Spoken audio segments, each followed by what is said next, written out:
can practice what we preach. Hello to those who are joining for this recording. This is a college at Tom and Renee from College Essay Guy, and you are here for Major Difference, How Majors and Programs Should Impact Your College Search. So whether or not you're a parent supporting a student with applying to college, if you're a student yourself, we're glad that you're here. Actually, Renee, could you let me know the results of the poll? As I'm screen sharing, I can't see it, so I don't know who's here. Okay. So we have about 10% students, 52% parent, 6% school counselor, and 30% independent counselor IEC, and then 2% other interested humans. I'm curious who they are, but that's the result. Right, thank you. Well, looks like we're a largely parent and counselor, especially independent counselor-based audience today. So yes, do know that these slides will be available for you to utilize with your student after this session. And if you need captions, if Renee and I are not speaking as clearly, sometimes AI does a better job of writing our words out. So feel free to utilize that feature at the bottom of your screen. You should see an option for that. And in terms of questions, we have a lot of material, but we'll try to answer as many of your questions as possible. You know, while one of us is, while I'm presenting content, for example, Renee can be answering questions in the Zoom Q&A box. So please feel free throughout the session, just ask any question that comes up. And we usually spend a little bit of time after the webinar too, covering as many of your questions as we can. So don't be shy. We're glad you're here. And we want you to leave feeling informed about all the things. Okay. So also wanted to do a quick plug in case you, and actually, Rebecca, this would be awesome if you wouldn't mind putting this webpage in the chat for folks. We have a webpage that I don't think everyone knows about. So you may have heard about this webinar through an email from our team, but we actually have a website that has all of our upcoming live events and programs that we have planned and scheduled and locked and ready to go in our calendars. And so what's great is that you can see all the sessions, whether they're for a student, parent, or counselor audience on this webpage. And you also can add a Google document or a Google Calendar or iCalendar link that will populate on your calendar. And you can just check it on or off if you don't want it. All of the sessions that we have planned, and it continues to be updated. You don't even have to do anything. So if you're a College Essay Guy super fan and love our content, this is one of the best ways to kind of get looped into what we're doing, what we have cooking. All right, so this is the session agenda, and this may look familiar if you got the email invitation, but we're really going to kind of spend a little bit of time, especially since it's a lot of parents. We'll go through kind of, I'd say, the beginning section a little more quickly, and it's about, for students who are on the call, this is about kind of how you can think about who you are and what motivates you and how that should impact your college major search and programs. Renee will talk a little bit about current trends and insights on majors, and then I'll kind of toss the mic back to talk about return on investment and how maybe that might be a factor that you want to consider as you're picking out majors and programs. Something that we see a lot as college counselors are impacted majors, ones that kind of have real capacity constraints at different colleges and universities. They tend to be some of the most popular majors and programs that students are looking at right now. So we'll kind of give you some tips just about how to navigate that if it's something you're interested in. And then we'll also dive into how admission officers read and evaluate what we call fit to major. That is, what are some of the things that you've done as a high school student that align with some of the majors and programs that you are selecting. And then we'll kind of close out with some of our favorite majors to recommend to students and families that may be a little more outside the norm, a little more outside of kind of like the typical major that you see on lots of Google searches or news articles, that still allow you to pursue the same career path that students are motivated toward, but maybe with less highly selective, or we say highly rejective rates that can be intimidating and not as encouraging. So that's what we got cooking today. All right, so first things first, how your values, roles, and identities can help you choose majors that align with your goals and aspirations. If you've gone to any session at College Essay Guy, we are all about ease, purpose, and joy. That is the motto. I sometimes laugh, and I know Renee does too, when we talk about the joy piece, because I'm like, well, I wouldn't argue that that's one of the top qualities that most people say when they say, oh, I'm applying to college, I'm finding it joyful. But what we really want to channel in terms of our philosophy when working with students and families is that ideally you can have your cake and eat it too. And what I mean by that is that you can identify majors, programs, future paths when it comes to your college options that don't necessarily have to sacrifice the things that motivate you, the things that get you up in the morning, the things that are real core aspects of your current extracurricular activities, the classes that you're really enjoying the most right now in high school. And so much research shows that there are many students who sometimes pursue paths not because it's aligned with their own interests and their own values, but because maybe they associate with it with a higher paycheck, or there's family pressure or community pressure to study certain things. And your choice to major and study what you want is very much entirely your decision. Um, and of course, I don't want to negate or dismiss those motivations, being motivated by your community, being motivated by your parents, those who love you and respect you and want to see you do well. But so many studies show that students who are highly engaged in their college experience, that's working on a long-term project, doing research and internships, connecting and building relationships with faculty on college campuses, they're the ones who tend to do the best in college. They're the ones who tend to graduate on time. They're the ones who tend to stay at the college that they chose. They're the ones who tend to stay, engage in the major choice that they have as well. So all the things that you see here on this slide are very much rooted in college essay guys philosophy. We have all students that we work with do what we call a values exercise when they start early on, to kind of help fold in some of these components. Something else too, when it comes to your own identity, roles that you occupy, in your clubs and organizations, and as you kind of move through high school. One example that I like to give with this is, prior to working here, I used to work at Pomona College, which is a very highly selective school, with about an 8% admit rate, in Southern California. I worked there for 4 years. And one of I'd say the best examples of a student who was featured in some of our promotional videos, and I think really shows how your identity can really influence some of the ways that you talk about your motivations for pursuing certain majors or careers or programs, was a student who is from Oakland, California. It's a predominantly Black area in California. She herself identified as Black. And when she went to Pomona, she really knew she wanted to be a doctor, and she just assumed she was going to go into biology because that's what everyone goes into to go to medical school. We hope that by the end of the session you realize that that's not the end all be all and the only path towards that particular route. And when she got to Pomona, she realized that she could actually major in Africana studies. That was some classes that she was taking early on to learn more about Black history, Black sociological kind of patterns, because she really wanted to go and work as an ER doctor in Oakland and be able to understand her community better, some of the health disparities that are impacting people in Oakland more significantly than others. And it really kind of influenced the way that she kind of talked about her motivations towards pursuing medicine. And it aligned with kind of her future goal of working with that particular population or cause. So some other ways to kind of help you more pragmatically maybe find majors and programs that are a good fit for you are, we're big fans of kind of taking any of the assessment tools that are out there, such as UScience, Career Explorer, Futurescape. These are all out there as a way for you to kind of do a personality test or quiz, for example, and get some majors and programs suggested to you if you're earlier on in your search or not quite sure how much you want that to influence your college choices. When you're doing this, I think it's important just to voice that you should be mindful that sometimes you can kind of be fed lots of stereotypes about yourself, such as the one that you see here. I've read lots of applications from students who are like, oh, I'm a female student who is interested in STEM fields. I oftentimes am not as represented at math competitions or in robotics.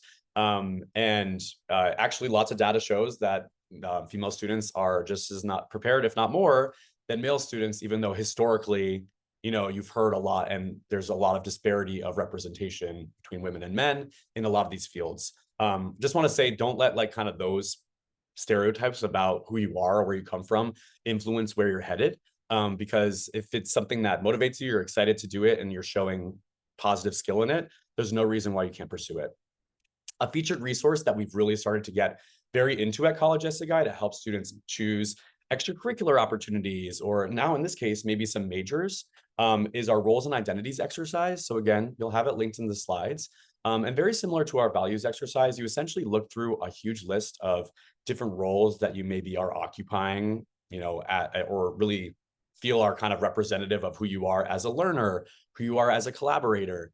And we also put together, drum roll, a list of majors related to various roles and identities on that list. So if you do the exercise and you find out your top 10 roles and identities, your top 5, your top 3, We have a whole document full of 5 different major suggestions and program suggestions for particular roles and identities that are very central to you. So what does that look like practically? Renee knows that we did this actually as like at our own like company retreat as a staff to like, and the prompt was essentially, what are some roles and identities that show up for you a lot at work? And one of the ones that I chose was validator. And what I meant by that was that I try oftentimes, like when I'm meeting with my peers, so people like Renee, I really try to like validate their feelings, the things that they're observing with our work and our, the highs and lows that come along with that. And it's just kind of funny that the majors that are listed under validator on this document are things like counseling, I work as a college counselor, social work, education, right? So just coincidentally, those happen to be things that I'm currently doing right now in my own career. So yeah, and not to say this is the end all be all, but we hope it's definitely something that can help you as you're picking out majors and programs. All right, Renee, current All trends. right, I'm taking it away. All right, current trends and insights on majors. All right. All right, so first slide here is about, it is a slide on the most popular majors based on the degrees awarded. Not to be confused with the most selective majors, though a lot of times they do go hand in hand, and many of these majors that you see listed are pretty difficult or more challenging to get in. The only one that's missing on this slide is computer science because they don't award the highest number of degrees, but it is one of the most competitive. We'll talk about that in a little bit. But yeah, this is interesting to see. There are lots of new trends in college admissions, specifically with majors. I mean, 10 years ago, there wasn't as much talk about applying to a major, and what back in my day when I went to college, it was just you just applied to college and you got in, and then you declared your major a little bit later in your second year. And there are still schools like that. For example, liberal arts colleges, you usually don't have to declare a major up front. There's also a lot of other four-year colleges, flagships and so forth that don't require that. But we're seeing more of a trend towards that. There is a huge explosion in STEM for STEM majors. I would say that the students that I'm working with, I would say like 60, 70% of the students are going to be STEM related for the ones that I've been working with over the past few years. Computer science usually being number one, but we do get a lot of engineering and a lot of biology and those types of things. There is a focus on sustainability. So environmental science and sustainability majors are growing. So there's a lot of schools that are now including environmental studies, environmental science, and sustainability. For an example, Vanderbilt has a new interdisciplinary climate studies major, which kind of it is interdisciplinary with humanities, social sciences, and natural sciences. So it's kind of an interesting major. Data focus liberal arts. So you take a school like Denison, which is truly a liberal arts school, and they are now offering a data analytics major. So this is new over the past few years. And then interdisciplinary programs such as ones at UIUC, University of Illinois, Urbana-Champaign, they offer computer science plus X. And I think we have a slide that shows what those are, what those look like. The next slide. Let's see. Okay. So if you look here, computer science plus X, there are 17 different majors that you can combine with computer science at UIUC. If you look over to the left, you'll see what I love about UIUC, and I love their website. So a lot of times when students and families are looking at colleges and they're trying to figure out like which schools have really, really low admit rates and which ones have, maybe doable admit rates, or which are very, maybe have 70 or 80% admit rates. So if you took a glance at UIUC, I think their overall admit rate, it's not on this slide, but it's like 42%. So that could be a target for a lot of students. But then if you drill down, which is directly on their website, into each college, it's broken down by college and basically major, the admit rate. So you can see that 42% is not really the true story. So if you're going to be an agriculture or consumer and environmental science major, you're getting in at a clip of 57%. So that's actually better than the overall admit rate. But you can see that it varies by major.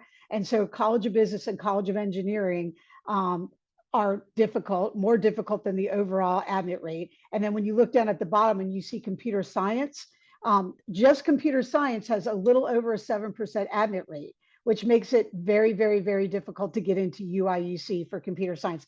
This is not the only college that computer science is hard to get in. In fact, it's a lot of colleges out there that computer science is one that is much more difficult to get in. But computer science plus X, as you can see, there is a bit of a double of an admit rate. So this could be an angle for a student who, I really like computer science, but if I apply straight a computer science to UIUC, I stand about a 93% chance of getting rejected from that school because they only admit about 7.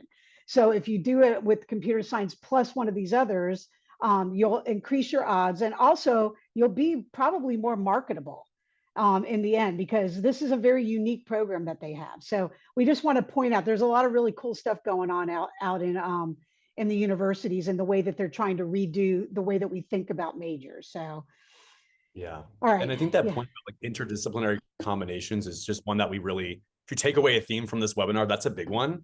Because it's one thing, and I'm saying this as a former admission officer, it's one thing to come in and be like, I like computers. Sure. And how can that talent and love for computers assist a certain part of society, like animal sciences? How can you improve, the way that we treat animals, right? Crop sciences, how can your skill and your very strong talent for computing benefit the way that we feed America, feed the world, right? So these are kind of things to think about. Like, what are the interests that you have outside of computers, your main gig, that you can channel and show kind of an interdisciplinary combination between the two things? Because college admissions officers are motivated to admit students who have a sense of how their talent can be plugged in and applied and combined with other areas, because it takes a village to do everything, right? You need political buy-in for certain new technologies. You need to be able to communicate. It's a great transition for this slide for Renee. You need to be able to communicate your really advanced STEM stuff to the lay people who are your funders and donors to make it happen, right? So the skill building part of being a high school and a college student is also really, really important.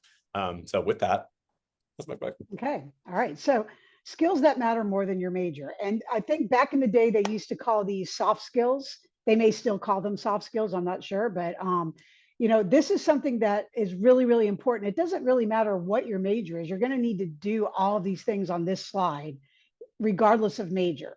So critical thinking, communication, problem solving, adaptability. All right. I think it's self-explanatory that communication is going to be key, because a lot of times we'll have these students who are very computer focused. They probably need to go out and take a public speaking class or a debate class or something so that they can learn to communicate, because they are going to have to do projects and speak in front of the class. They're going to have to go through job interviews. Okay. So these are things that are really, really important. They kind of go along with the major. Critical thinking, it's not just a matter of, sometimes in high school, students get really used to memorizing the material and regurgitating it back for a test. But when you get to college, and especially with some of these majors like engineering and computer science, for example, nursing, my daughter is a nursing major, you have to be able to take the information and critically think, assess that information, and apply it in different areas of that field. And it's not just a matter of memorizing and then telling them back that you remember the information. Solving problems and being adaptable. I've been doing this for 30 years. And adaptability, I think, in our field is key, because almost every day, 10 things change. Probably why we're speaking, 10 things have changed. So every single day I have to continue learning, and then we have to adapt as we go. So if we stopped learning, we wouldn't be very good at our jobs, because if you've turned on the TV, you know that things are changing rapidly. And this is not just for our profession, obviously, it's for any profession out there. And that line under adaptability, the average US job has seen 37% of the skills replaced in just 5 years. With AI, it's anybody's guess where we're going to be in 5 years from now. But I think that students particularly need to go in with a change is good mindset, because that's probably what they're going to be in for as they progress through careers. Okay, so this is a featured resource for us. CEG has what we call admission nutrients. We coined this term, and it is basically a study that we did of over 100 colleges, some of the most selective colleges in the US. looking for what are they looking for in students? What are the qualities they are looking for? And you scour the website, you can see this in their mission statement and the things that are said on their admissions page. You can see that in the questions that are asked and supplementals and so forth. And we go to a lot of meetings as well, and webinars, and we also gather information that way. So there's a lot of different admission nutrients out there, but these 5 are the ones that across the board, most colleges were looking for. So intellectual curiosity, service to others, collaboration, leadership and or initiative, and consistent engagement. These are the types of students that most colleges are going to want on their campus. So it's one thing, well, it's a very important thing that a student has good grades. They have rigor. We're going to talk about that in a few minutes. That maybe they have a good SAT or ACT score, depending on if the school is test optional or test blind, depending on where they apply. But then they're going to be looking at so many more things, and they're going to be looking at letters of recommendation. They're going to be looking at the essays, looking at the activities that the student has been involved in to gather this type of information. So it's easy to know if a student is really into service to others by looking at, oh, wow, look at all the community service and volunteer work this student has done. And if a teacher is speaking highly about a student collaborating with their peers in the classroom during group work and things like that. So they're going to be looking for these skills on top of the baseline of good grades, lots of rigor, maybe good test scores, and some very interesting things that they may do outside of the classroom, which we're also going to get into in a minute. Okay, so you also want to consider your long-term goals. We have a lot of students who tell us from the beginning, I'm going to go pre-med, I'm going to go pre-dental, I want to go pre-law. These are not really majors. They are advising tracks. So I usually tell students that if the common thought is, I want to go pre-med, I'm going to be a bio major. And that's fine. There are a lot of students who are bio majors who are pre-med who end up getting into medical school. But if you look down below where we have a statement that says medical schools accept humanities majors at similar rates to science majors, sometimes at slightly higher rates. And same with law school, they welcome diverse academic backgrounds. So what I tell students all the time is you can major in anything at all and still be a pre-med, pre-law, pre-dental, pre-vet, whatever it is. You do have to get in those core sciences or your core courses that are going to help you pass the LSAT or the MCAT, et cetera. But that will be done with your pre-med advisor. So it is an advising track. You'll have an advisor for your major and you'll have an advisor for your pre-professional track as well. So sometimes thinking outside the box is actually going to get you a little bit further, because remember, there's going to be many, many, many bio majors for pre-med, but there may not be as many English majors who are pre-med, right? That can help you stand out in the process. And as I mentioned earlier, AI is really changing things, and careers are evolving, and jobs that are here today didn't exist 10 years ago, and things that existed 10 years ago may not be here today, right? So it's going to go like that for a long time. I don't know if it'll ever end, but it's, again, adaptability is something that's really, really important, and keeping your eye on AI and how it progresses. All right, back to you, Tom. Thanks, Renee. So the term ROI, return on investment, comes up a lot when students and families are choosing colleges to apply to, majors that maybe they want to start to pursue that people associate with more financial security, with more employment opportunities, right? So just a few things that I wanted to kind of prime you for before we dive into some data. I'm like, people don't always think this because I wasn't necessarily like a data person or like super STEM when I was in college, but I really, really value data and looking into it and kind of what can be garnered from it. So just a few key points on this slide. Just looking at the starting salary is a very limited view on overall return on investment. You have to really kind of factor in the cost of attendance of the program or college that you're choosing, right? And be aware that starting off, right, some of these, people studying computer science, engineering, some of these fields are making salaries that, sometimes put some of us who work in education for however many years to shame. I used to present with Harvey Mudd, and it would be like embarrassing when their slide came up of like average starting salary for our students, and all of us as admissions officers were like, oh, that's like 3 times our pay rate. But overall, with time, right, there are oftentimes a lot of majors and programs and colleges that have a lot of data that show that because of their alumni network, because of employment opportunities, even students who are majoring in areas that aren't those kind of like right out the gate making crazy money, majors, have the chance and opportunity to climb the ladder and get to a point where they have that salary that allows them to live a life that is comfortable, where they feel secure. Lots of studies, I think this was actually Harvard a couple of years ago. So it might be a little outdated now with like inflation or whatnot, but between $75,000 to $80,000 a year for most US states and regions per person is kind of the point at which life satisfaction and happiness starts to level off once you get so much more higher beyond that. Typically, there aren't as many traditional metrics of living a happier and better life.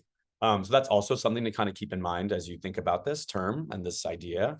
And also, the major doesn't necessarily have to be what helps you with that return on investment goal. It can be building skills in the areas that are in demand while you're an undergraduate studying something else. So like Renee was explaining with, being a pre-med student, maybe you're majoring in the humanities, but you take the science prerequisites.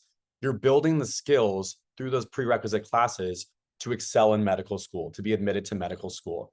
Same thing for students who are taking data science, computer science classes in addition to maybe their major that they've chosen, right? As when you're starting off and you're interviewing at jobs, what's on your resume is that you have a bachelor's degree, that you've graduated, and you can put on your resume selected coursework. You can talk about experiences in interviews about how you've used data to solve big problems. So you can equip yourself with skills. No one's going to check your diploma. No one's going to be like, well, you didn't major in it, so you don't know what you're talking about. You can minor, you can concentrate, you can just take classes that you have room in your schedule to build out these skills. So that is, I'd say, far more important than necessarily having the major on paper overall. One of the best, so this is just to give you a sense, and this is not necessarily surprising, right, to people who are tuning into this call, but data really from the Georgetown Center on Education and the Workforce, they do a lot of great research on lots of things related to cost of college, what's going to set people up for a degree that is worth it in the end, it's worth the price. And these are some of the majors that they identify as being the ones that have overall within a 10-year span after graduation. These are the typical earnings that are correlated with some of these majors and programs within 10 years. Something that we would like to recommend that you kind of dig your hands into to kind of keep this point, to drill some of these points and have it be grounded in numbers, is Bloomberg put together a kind of a really neat tool and interactive dashboard where you can put in different colleges and universities and get some of these facts and figures very quickly.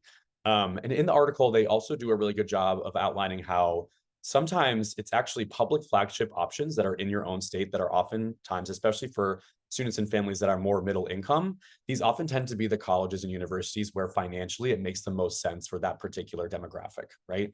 And so if you're a student or family, or you're a counselor working with students and families who really are like, I want all these, elite colleges, this can be really good to show them, to be like, hey, that's great. I'm going to support you with that process. And I also want you to be aware that sometimes some of these elite schools aren't necessarily correlating as much as you may think with success, however you determine that, whether that's financial, whether that's career opportunities, whether that's life satisfaction. So, kind of digging into these numbers, I think is really interesting.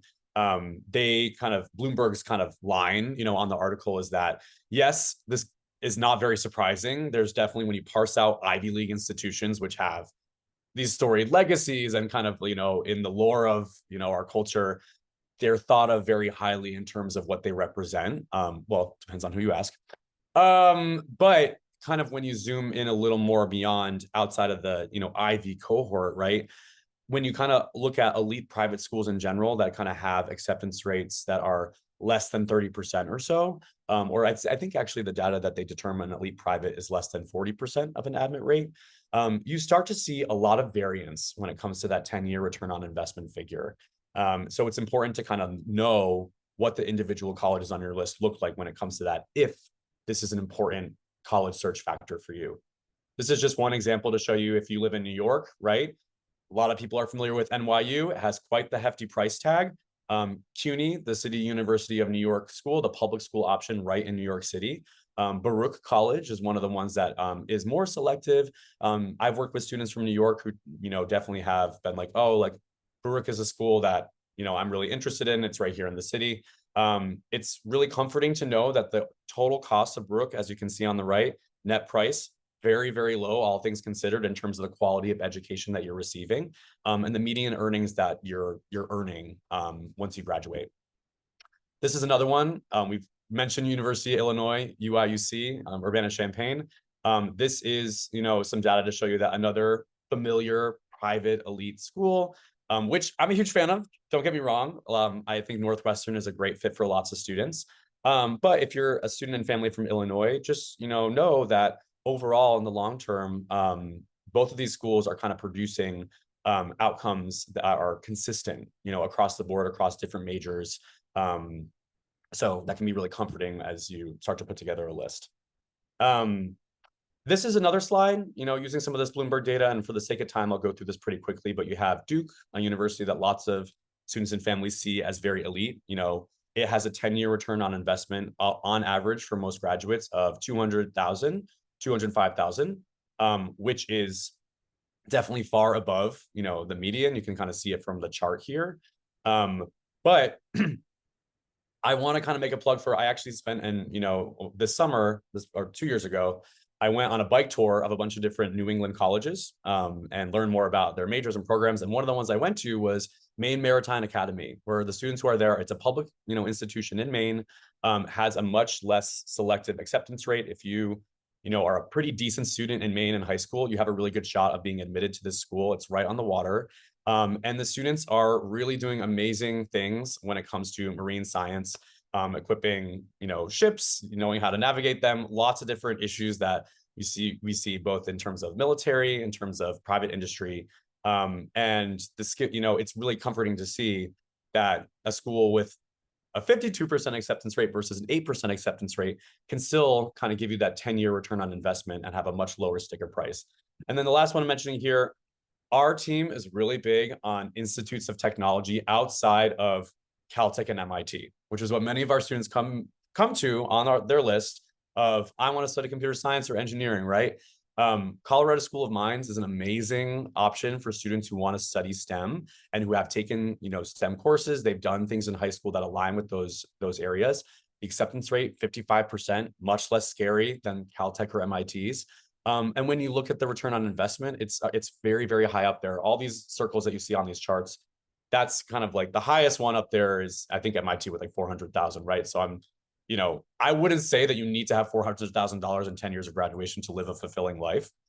So just putting these schools on your list and being aware that they exist, that are out there, something we really want to pinpoint. And then lastly, this one's College of the Holy Cross. This is where I went to school. And this is just to show you that even among those elite private schools, like the Dukes, the ones that are more selective, looking into each individual one is really important and kind of exploring that nuance. We use the phrase a lot, it depends, because a school like Holy Cross, not all the students are majoring in STEM, right? They're not all majoring in computer science and engineering. You can see what their average top majors from the past graduation year on the right side of the screen. We can also see that it is a school that is really kind of producing graduates who are financially doing just fine. So lots of things to think about. Okay. On to impacted majors and transferring into programs. All right, so what are impacted majors? And this is a term, I'm not sure who coined the term, but I feel like it was California, but maybe I'm wrong. California coins a lot of things, so it's probably California. But anyway, what are impacted majors? It's basically majors that there are many more qualified applicants than there are spaces available.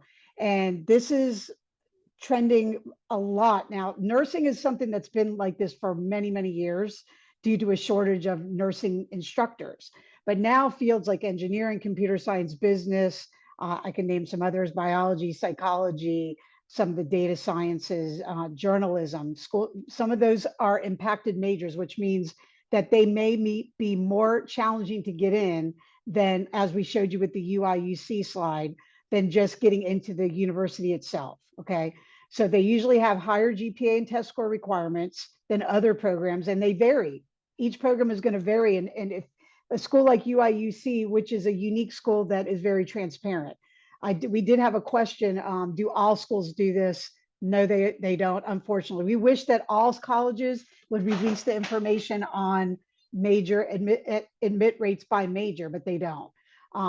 So they actually kind of spell out, what the admit rate is. And there's also a place that it breaks it down. Some colleges break it down by GPA, SAT, and admit rate, which is really nice. But there are actually few of them that do it. And there's limited flexibility. So if you are in a different major and you want to switch into an impacted major, it can be very, very difficult or impossible to do at many institutions, especially your large public colleges, because they really don't have the space. Your most flexible colleges out there are going to be your liberal arts.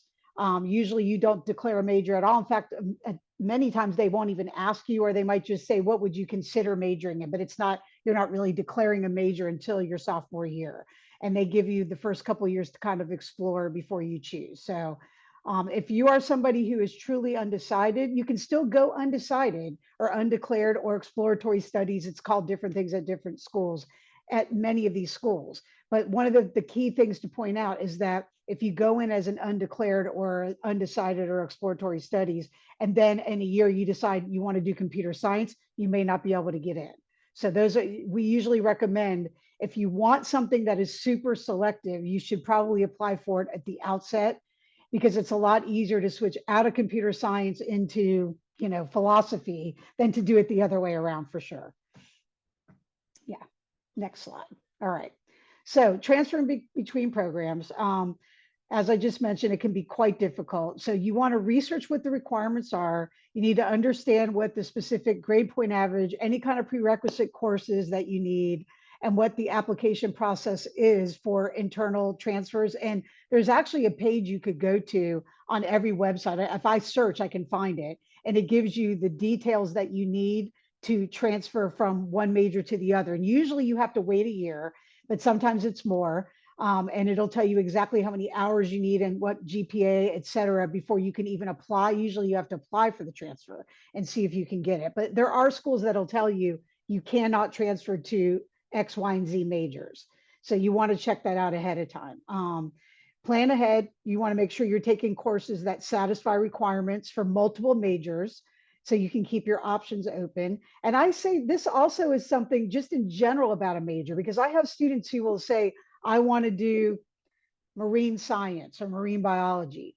And I don't, that tends to be one that has a little bit of confusion, where students think that they're going to be working with dolphins or something. And it turns out that it's a very STEM heavy major, dealing with tides and climate and, everything having to do with the environment, basically. And there is a high level of math required just to get in, calculus.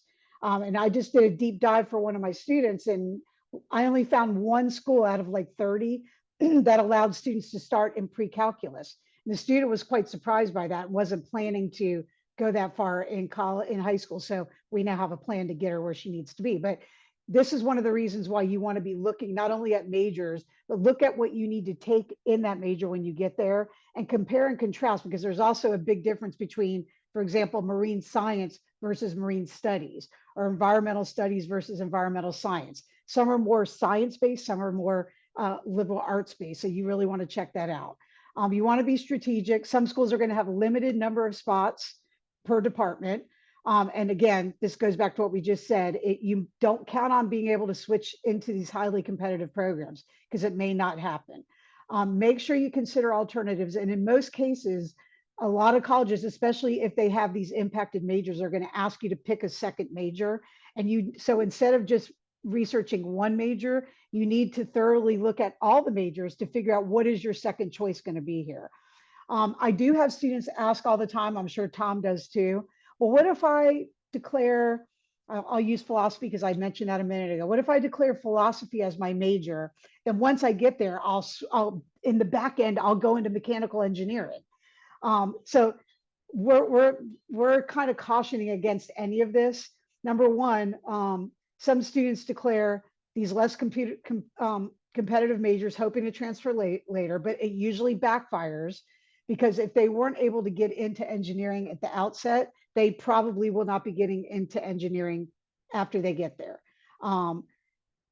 It can indicate a weaker application. So if you don't have genuine interest or experience in philosophy, or things that indicate that you would be interested in philosophy, but you declare that major, then your application may not appear to be aligned. It's not going to be as compelling. All right. There are transfer barriers. Like we said, many schools make internal transfers to competitive majors difficult or impossible. And also, it's a lot of wasted time, and I should add wasted money too, because if you're taking courses for a major you don't intend to complete, and like I said earlier, you usually have to complete a whole year and maybe more before you can transfer, which might make you have to stay 5 years at that college, and then that's a lot of time and money spent. So it's better to try to find a major that is a good fit for you at the outset, or go undeclared, but knowing that some of the majors that are very, very impacted, it may be very difficult to get in on the back end for sure. All right, I'm going to go through this slide this section pretty quickly and talking about fit to major. As a former admission officer even at a liberal arts college, Pomona, where students had until the end of their sophomore year, their second year, to declare their major overall. However, we do ask students, or Pomona does, ask students about their academic interest early on. And I would argue, especially if the school is more selective, even if they are a liberal arts college where transferring between majors once you're there typically is easier than some of the more program-based admission models that Renee was just describing. Like oftentimes those are larger schools like the University of California, larger public flagships, other colleges that practice program-based admission. You should just bank on a school factoring this in if they are more selective, because of how saturated some of these majors and programs have become in recent years. So how does an admission officer evaluate this and look for this? They look for academic preparation first and foremost. So they want to see, especially for applying to more selective programs, that you've what's called maxed out the opportunities available in your own high school for some of the subject areas that you're interested in. So however, though, and Renee's going to go into this more in detail, what's first and foremost is that you have 4 solid courses all 4 years in English, math, social studies, science, and ideally a language all throughout high school, because that gives you the most flexibility for all majors and programs that are out there, even some of the most high in demand ones. So that's just something that we want to plug right now. They definitely also are interested in seeing students who have extracurricular experiences that align with their interests. They also want to know that you actually know what the major entails. Sometimes I would read applications from students who are like, I want to major in cognitive science because it's this, and this. And I'm like, that's not actually what it entails. So they also want to make sure that you really understand what the major can do, what it has the capacity for, how it can be, what the actual courses as you're a high school or a college student look like. And then they want to see how it aligns with those future goals after you're done. Something that they're not, as I'd say, scanning for, even at more selective schools, more than people think, is they're not just sorting through your application and being like, all right, like, did the student do the Ross mathematics program, which is really hard to get into, or are they doing a summer program at Harvard? A lot of times these summer programs that are offered out there, they can be great experiences for students. I'm not saying don't look into them, but to think that they're this like door flinging option that's going to have you have all these exciting college options, and that the person in admissions is like really scouring your application for this, is not the reality. Many of these programs are quite expensive. They don't quite have as many financial aid opportunities. They're not as accessible to all students. So admission officers are more interested in seeing extracurricular alignment and things that you've done related to your major interests that are self-directed, and things that you kind of are doing on your own, versus things that were kind of set up for you from a formal program. Again, not saying you shouldn't explore these as an option, but don't think it's a requirement to be admitted to colleges and to these selective majors. And then Renee's going to talk more about class alignment in a little bit, but they also aren't necessarily looking and seeing that all of the courses that you've taken as a high school student are related to your intended major, especially if you're having the decision of, oh, should I take anatomy senior year versus physics? We're probably going to recommend that you take physics, even if you want to do something with medicine, because more colleges want to see physics on your transcript than anatomy, even if you're planning on some of those, pre-med oriented tracks. I'm not going to go through this in this session for the sake of time, but it's really interesting. This is a video that's, again, linked in the presentation that you can watch at your own time. And it's actually a student who was admitted to Stanford. His name is Jerry, who went through and looked at his admission file that he requested from the admission office at Stanford that has notes, and it has kind of ratings that show how much the admission team, I'm not going to again go through the videos, but they're embedded in the slides.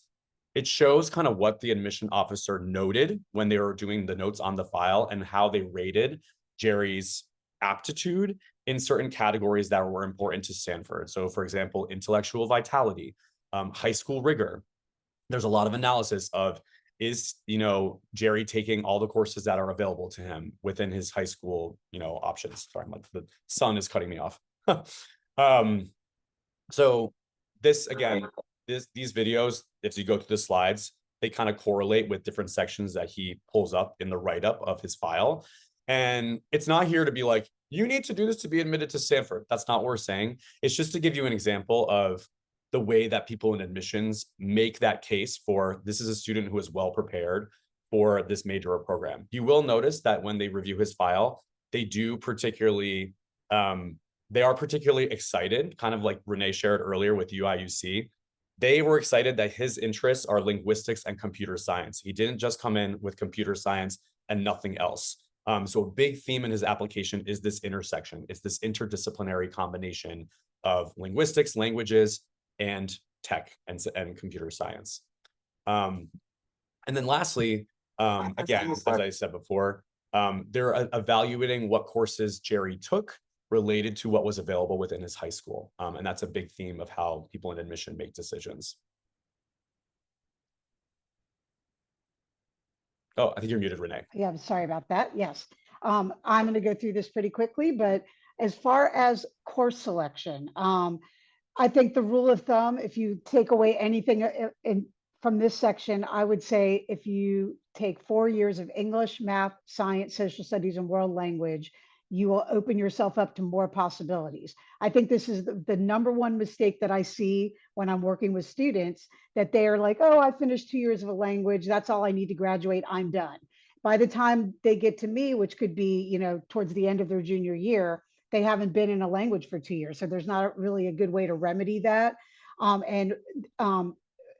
Also students will say, well, I'm going to be a STEM person, so I'm not going to take that much social studies or language. And all of it can be important, especially when you consider the competition to get into these schools, that everybody's going to have very rigorous courses throughout high school. All of this is going to be taken into consideration based on the context of the school that you attend, of course. So you can only take what's offered at your school, but it would be in your best interest, like Tom said, biology, chemistry, physics. That's another one we run into a lot, where students haven't had physics and they're trying to take environmental science or something like that. We're always going to recommend you go with your baseline courses first and try to get some rigor in there if you can. Making sure you're challenging yourself appropriately, taking AP and honors, but all of this with a grain of salt. You want to do well. So you don't want to overextend yourself. So if you're, I'm going to take 4 or 5 AP classes and suddenly you're getting B's and C's, that's not going to help you. So we say it would be really nice to take the most rigor that you can and still earn the highest grades. And only you probably know how much you can handle. I usually say inch up each year. If you take 1 AP, the next year take 2 or 3. Don't go from 0 to 5, because that can be quite a shock.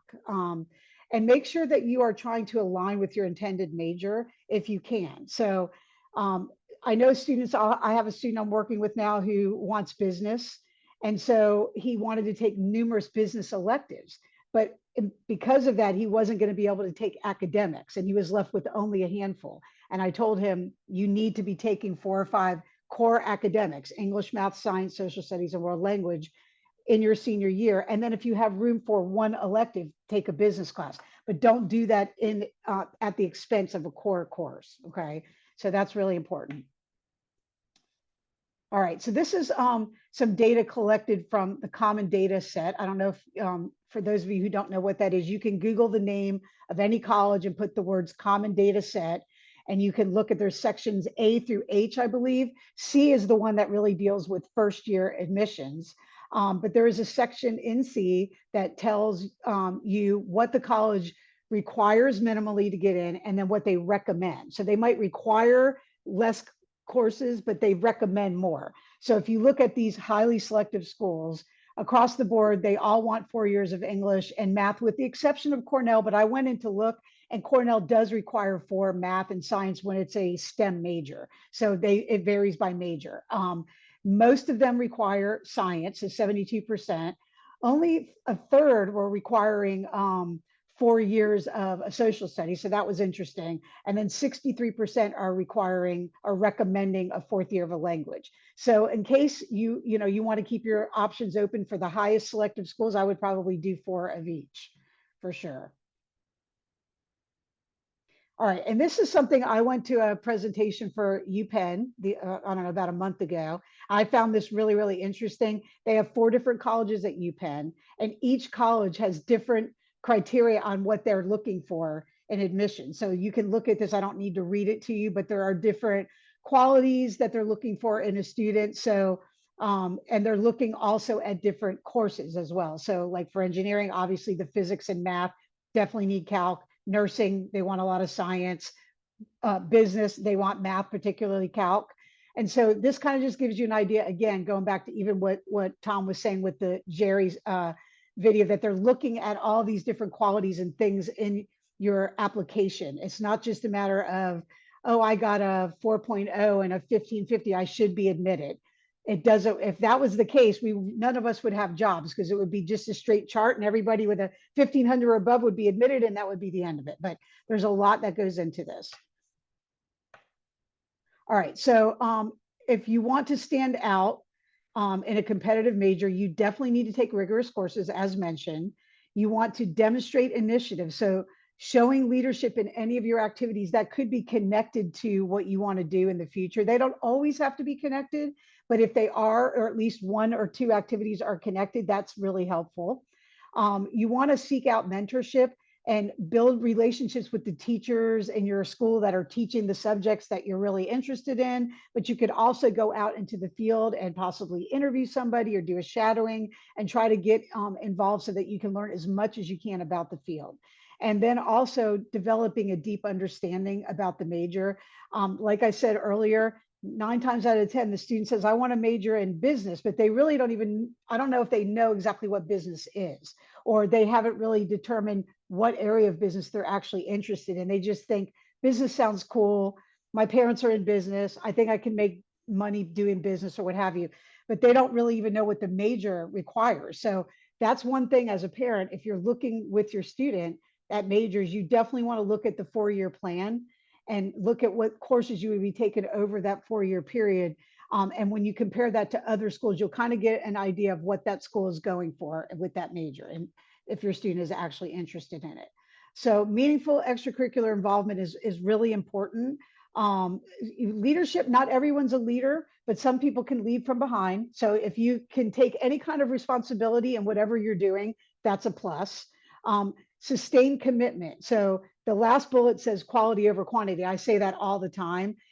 Doing something for a long period of time versus doing 20 things for a short period of time is going to make much more of an impact. And also, if you do something for a long period of time, it's going to show genuine interest, which is number 3. So making sure you're doing activities that you are enjoying, that you find fun. A lot of times I'm working with students and they're doing things just to do them, to put them on their resume, but they're making them miserable and sucking time out of their day that they need in order to get everything done and do it well. So that's also an important point. All right, and here are some examples of students that we have worked with at CEG over the years who've applied to and gotten into these highly rejected programs. And this is actually for UPenn, the M&T program. It has a 3% admit rate. I'm not going to read these, but if you can see these bullet points, these are actual things that some of the students did who actually were admitted to these programs. So I think one of the other issues that we have working with students is that they only really know their own environment. They know who they're in class with. They know who the top students are at their school. They don't realize that the competition is worldwide and that there are students doing this unbelievably, advanced stuff. I don't know how else to say it. And so that doesn't mean that you have to go out and do this exact thing. But when you're looking for the very, very selective, uber selective, under 5% admit rate programs, it's probably going to take something to this level in order to be, in the running for the most part. Yeah. A lot of times I look on social media and there's a bruh, am I cooked? Is like a comment that you'll see on like a lot of any video related to college admissions where the person speaking is talking about how difficult it is. I want to really underscore what Renee is saying. So we are not huge proponents of like, as this presentation has shown, we're not like, you should go to an Ivy. Your life is going to be so much better. That is absolutely not what we're saying. Um, and not what the data shows as well. We have students and families who come to us interested in these schools for lots of different reasons, whether it's cultural, whether it's just like, these are schools I've heard of before. They're on TV, they're in media. But we put these examples out here to show you exactly what Renee is saying, like that if these are, we're not going to tell you you shouldn't apply to these places. That is very much your prerogative, your decision. But that's not something that is going to be, I'd say, having, you just have to be aware of the competition that's out there and respect it. And if you want to put your hat in the ring here, just be aware that, not having some of these types of experiences to anchor your application can make it more difficult for you to be admitted. As we wrap up, and again, you'll have the slides, to peruse at your leisure, but just wanted to spend a little bit of time talking about, alternate majors and pathways to pursue some of the careers that many students and families are interested in, right? So a lot of times I would argue that kind of choosing majors and exploring majors that are more interdisciplinary, combining lots of different things, allow you to build the skills that colleges and employers are looking for, and usually correlate with higher acceptance rates and a higher likelihood of standing out in a crowded landscape where everyone is choosing the same very cut and dry majors and programs. So that should be a really big takeaway for you with this session and with our presentation, to research a little deeper. It's really tempting to want to just, I know I'm getting some questions that are being like, where's an easy place to do X and Y? Sometimes you have to put in a little bit more work to understand what types of majors and programs are out there that are more distinctive from college to college to college, because not every school is offering the same things. Many schools have, like Vanderbilt, we showed before, has this unique climate studies program. It's new. They're investing. There was probably a donor that wanted, more climate initiatives to be something that Vanderbilt's focusing on. They're investing in professors. They're investing in technology. They're investing in centers. So applying to colleges that are, really investing in new majors and programs. Sure, they might not come up in the easy list that you Googled that was top schools for engineering, but top school or best school isn't always either the most innovative or the newest or the one that shows the most promise in 10 years. So I think just being aware of that and building a list of colleges and majors that reflect kind of a little more of that nuance, asking different questions, is a really great way to help yourself position yourself more successfully to have a wider range of college options. And then lastly, these are just some examples of kind of how to choose majors and programs that may be have a less harsh acceptance rate as an undergraduate student coming in, that still will allow you the career in the end, right?